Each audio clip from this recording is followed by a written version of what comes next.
बिस्मिल्लाहिर्रहमानिर्रहीम। अस्सलामुअलैकुम। हलवा पूरी सीरीज़ एपिसोड 1 में हम बनाएंगे खस्ता पूरियाँ जो ना ही बाजार की तरह ऑयली हैं और ना ही रबड़ की तरह खिंचती हैं और खाने के बाद भारीपन भी महसूस नहीं होता। परफेक्ट पूरी बनाने के लिए हमने लिया है 2 कप मैदा,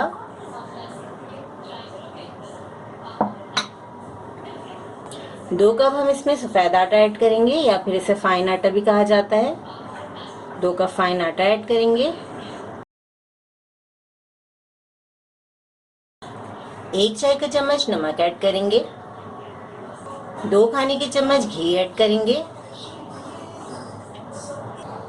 अब हम इसमें ऐड करेंगे सीक्रेट इंग्रेडिएंट, 1 खाने का चम्मच हम इसमें दही ऐड करेंगे।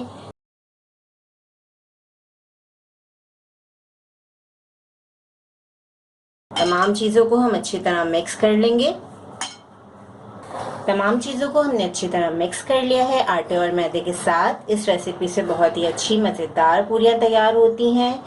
बहुत सारी रेसिपीज से हमने पूरियाँ ट्राई की हैं। ये रेसिपी बहुत ही अच्छी और परफेक्ट पूरियाँ बनाने के लिए है। थोड़ा थोड़ा पानी ऐड करके हम बिल्कुल नॉर्मल आटा गूंद लेंगे, जिस तरीके से हम रोटी का आटा गूंदते हैं। आटा गूंदने के बाद आटे को आप फ्रिज में रख दें आधे घंटे के लिए या फिर किचन काउंटर पे ही छोड़ दें। आधा घंटा रेस्ट देना बहुत ज़रूरी है आटे को, इससे बहुत ही अच्छी मज़ेदार पूरियाँ तैयार होंगी। आटे को हमने गूंद लिया है, ना ये आटा ज़्यादा सख्त है ना नरम, हमने आटे को बिल्कुल नॉर्मल गूंदा है। अब हम इस पर थोड़ा सा घी ऐड करेंगे। थोड़ा सा घी लगा के हम आटे को आधे घंटे के लिए रख देंगे। अगर आपको सॉफ्ट पूरियाँ पसंद हैं तो आप आटे में ऑयल ऐड कीजिएगा और अगर क्रिस्पी पूरियाँ पसंद करते हैं तो घी ऐड कीजिएगा। घी से खस्ता पूरियाँ तैयार होती हैं। अब हमने आटे को रेस्ट दिया।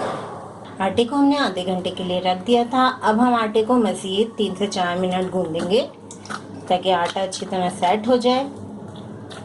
अगर आप आटे को बहुत ज़्यादा नरम कर देंगे तो आपको पूरियाँ बेलने में मुश्किल होगी, आपको खुश्की इस्तेमाल करनी पड़ेगी, जबकि पूरियों में खुश्की इस्तेमाल नहीं की जाती। पेड़े को अच्छी तरह हम दबा के अंदर की तरफ मोड़ते जाएंगे तो बहुत अच्छा सा पेड़ा तैयार हो जाता है। देखें, अब हम पेड़े बना के तकरीबन 5 मिनट के लिए रख देंगे, उसके बाद हम पूरियाँ फ्राई करेंगे। अब पेड़े को हम हल्का सा ऑयल लगाकर बेल लेंगे। पेड़े को हम बहुत ज़्यादा पतला नहीं बेलेंगे, बिल्कुल नॉर्मल साइज़ का हम पेड़ा बेलेंगे। बहुत ही मज़ेदार बेहतरीन सी पूरियाँ आप घर में बना सकते हैं। पूरी को हमने बेल लिया है, अब हम थोड़ा सा हाथ से इसे फैला लेंगे। अब हम पूरी को फ्राई करेंगे।